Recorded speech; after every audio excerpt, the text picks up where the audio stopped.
Hi everybody, I'm Rachel Werner. I'm Tabitha's nutrition and fitness editor. Today we're back in my kitchen. I'm going to show you guys how to make this super speedy edamame salad.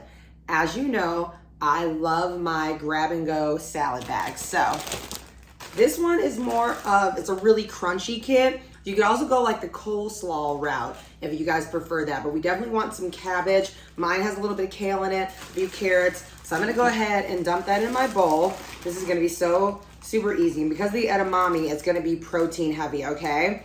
So there is my salad, there's my base.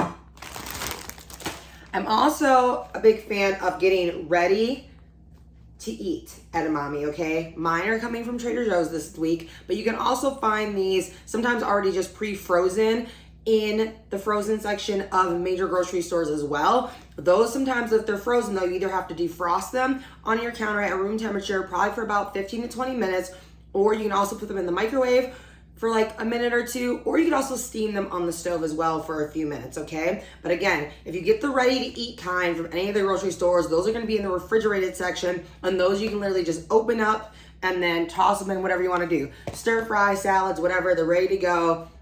You can eat them room temp or heat them up if you'd like. Mine, I'm having room temp since I'm doing salad. I'm gonna go ahead and dump that right in my bowl too. You could also save them to the end if you wanted to as well.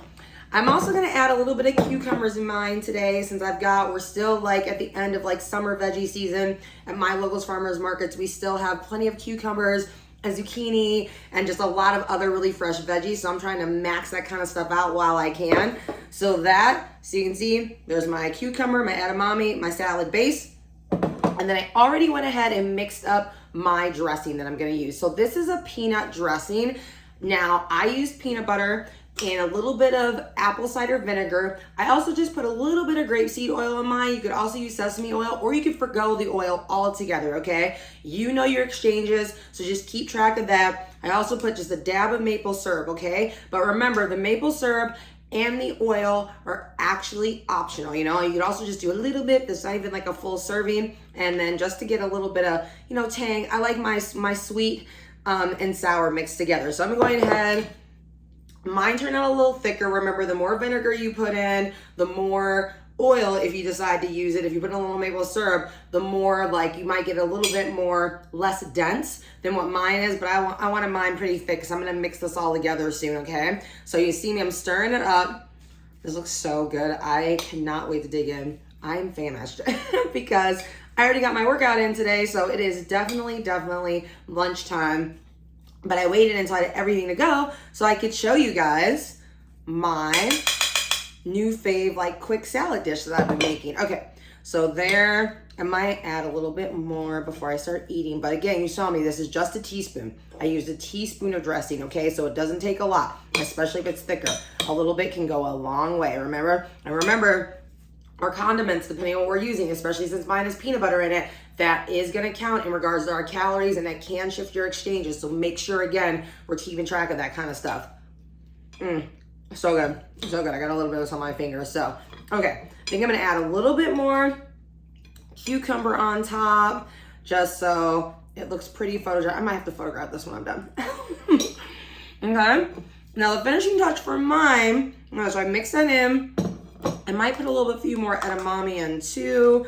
Like I said, I'm gonna put a few cashews. I've got this awesome cashew mix. You could also just use plain non-salted peanuts. Remember, if you're gonna add some nuts in like I'm getting ready to do, make sure you use the non-salted kind, because keep the sodium content down, okay? But if you add in some nuts, again, you don't have to, the nuts are also optional. That also then bumps up the protein content just a bit for you, okay?